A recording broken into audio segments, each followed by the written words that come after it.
Halo, perkenalkan nama saya Rita Ciakinanti dengan NIM 20090466007. Pada kesempatan kali ini, saya akan membahas tentang lembar data keselamatan bahan atau LDKB dari suatu senyawa kimia yaitu triklormetan atau klorofam AR. Pengertian LDKB. Lembar data keselamatan bahan atau LDKB merupakan suatu berkas data yang mengandung informasi mengenai sifat-sifat suatu bahan.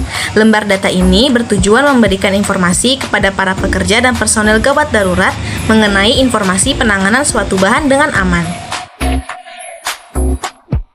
Pengertian klorofrom atau triklorometan.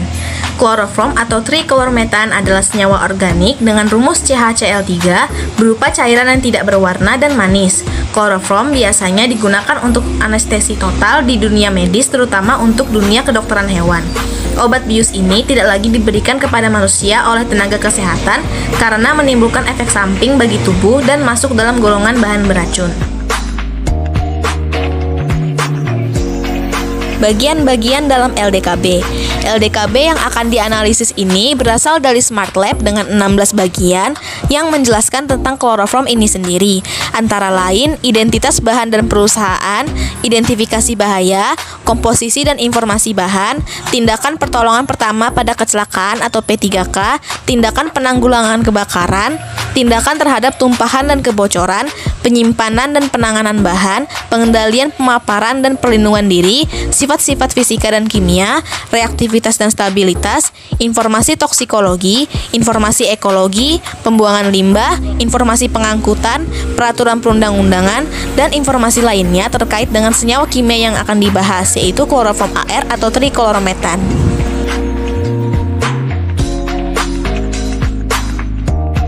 Identitas bahan dan perusahaan. Di lembar awal, bagian kiri atas terdapat nomor surat. Nomor surat pada LDKB menunjukkan bukti bahwa LDKB yang dikeluarkan adalah LDKB yang resmi dan sesuai dengan SOP yang telah ditetapkan. Nomor surat yang ada pada LDKB yang akan dianalisis yaitu FQCL 008 revisi 0 menurut peraturan UE nomor 1907/2006 tanggal 3 November 2021 nomor MSDS 58. Pada identitas bahan dan perusahaan terdapat 3 bagian, yaitu identifikasi produk, penggunaan yang teridentifikasi, dan rincian penyuplai lembar data keselamatan. Pada identifikasi produk terdapat 2 hal, yaitu nomor CAS. Nomor CAS adalah identitas atau nomor unik untuk unsur kimia, senyawa, polimer, biologi sekuens, campuran, dan berbagai alloy. Yang kedua yaitu kode HS. Kode HS adalah kode yang digunakan untuk kegiatan ekspor atau impor. Penggunaan yang teridentifikasi yaitu reagen untuk analisis dan produksi bahan kimia, dan rincian penyuplai lembar data keselamatan yang tertera pada gambar yang ada di samping. Pada bagian identifikasi bahaya terdapat piktogram. Piktogram sendiri adalah suatu ideogram yang menyampaikan suatu makna melalui penampakan gambar yang menyerupai atau meniru keadaan fisik objek yang sebenarnya. Pada LDKB kali ini terdapat 2 piktogram, yaitu piktogram yang pertama, materi langsung sebabkan gangguan pada mata, kulit, dan pernafasan, serta yang kedua yaitu terdapat adanya risiko kesehatan, karsinogenik, dan mutagenik. Pada identifikasi bahaya terdapat banyak bagian. Yang pertama, toksisitas akut oral kategori 4 H302. Yang dimaksud dengan toksisitas akut oral kategori 4 adalah tingkatan suatu zat akan merusak yang akan berbahaya jika tertelan atau melalui oral dan masuk ke dalam kategori 4, yaitu terlalu berbahaya baik cair maupun uap. Yang kedua yaitu toksisitas akut penghirupan kategori 3 H331. Yang dimaksud toksisitas akut penghirupan kategori 3 adalah tindakan dari suatu zat akan merusak yang akan berbahaya jika terhirup dan masuk dalam kategori 3, yaitu sangat berbahaya dan harus menggunakan pelindung nafas. Yang ketiga yaitu iritasi kulit kategori 2 H315. Tindakan suatu zat akan menyebabkan iritasi pada kulit jika terpapar dan masuk dalam kategori 2, yaitu berbahaya dan dianjurkan menggunakan pelindung. Selanjutnya yaitu iritasi mata kategori 2 H319. Tindakan suatu zat akan menyebabkan iritasi pada mata jika terpapar dan masuk dalam kategori 2, yaitu berbahaya dan dianjurkan menggunakan pelindung. Selanjutnya yaitu karsinogenitas, kategori 2 H351. Tindakan suatu zat yang diduga akan menyebabkan kanker jika terpapar dan masuk dalam kategori 2, yaitu berbahaya dan dianjurkan menggunakan pelindung. Selanjutnya, toksisitas terhadap reproduksi kategori 2 H361D. Tindakan suatu zat yang diduga dapat merusak janin jika terpapar dan masuk dalam kategori 2, yaitu berbahaya dan dianjurkan menggunakan pelindung. Toksisitas pada organ sasaran spesifik, paparan tunggal kategori 3, sistem saraf pusat H336. Dapat menyebabkan mengantuk dan pusing dan masuk dalam kategori 3, yaitu sangat berbahaya dan dianjurkan menggunakan pelindung. Selanjutnya yaitu toksisitas pada organ sasaran spesifik, paparan berulang kategori 1, hati ginjal H372, bahaya akuatik kronis atau jangka panjang kategori 3, H412, menyebabkan efek berbahaya dalam jangka panjang terhadap kehidupan perairan.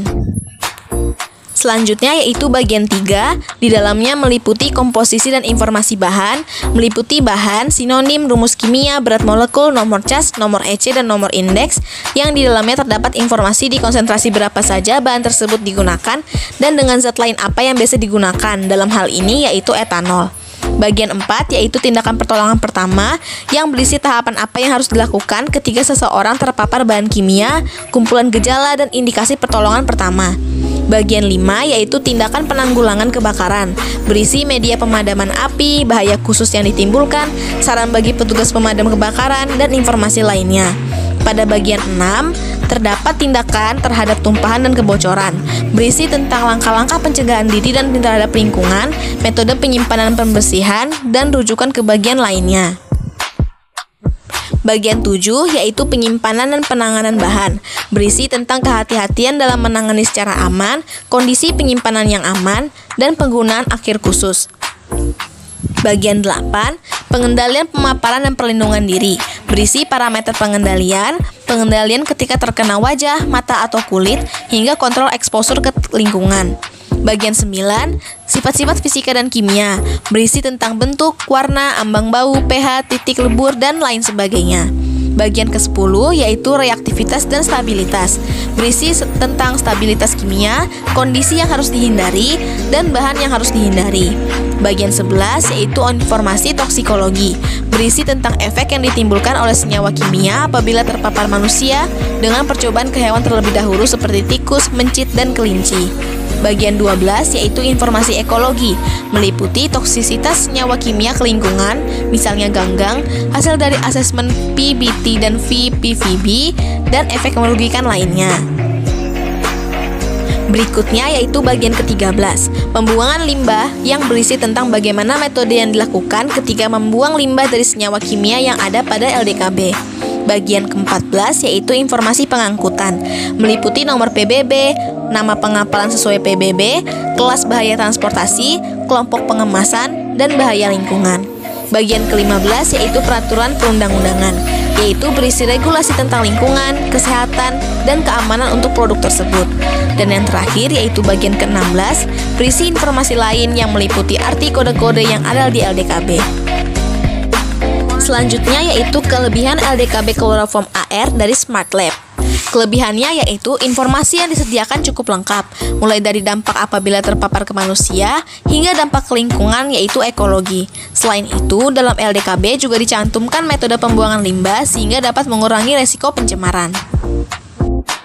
Selanjutnya yaitu kekurangan dari LDKB Chloroform AR dari Smart Lab.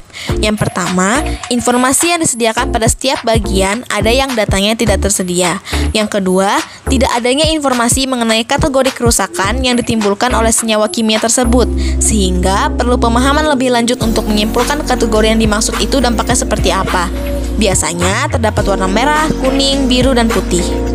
Berdasarkan penjelasan sebelumnya, dapat disimpulkan bahwa LDKB Chloroform AR atau trichloromethan yang dikeluarkan oleh Smart Lab merupakan LDKB yang cukup lengkap. Namun, masih diperlukan perbaikan untuk kekurangan-kekurangan yang ada seperti data yang tersedia di pada bagian LDKB dan juga tidak adanya logo MSDS yang berwarna merah, kuning, putih, dan biru untuk menjelaskan kategori efek yang ditimbulkan oleh senyawa kimia tersebut. Sekian penjelasan dari saya, kurang lebihnya mohon dimaafkan. Sekian, terima kasih.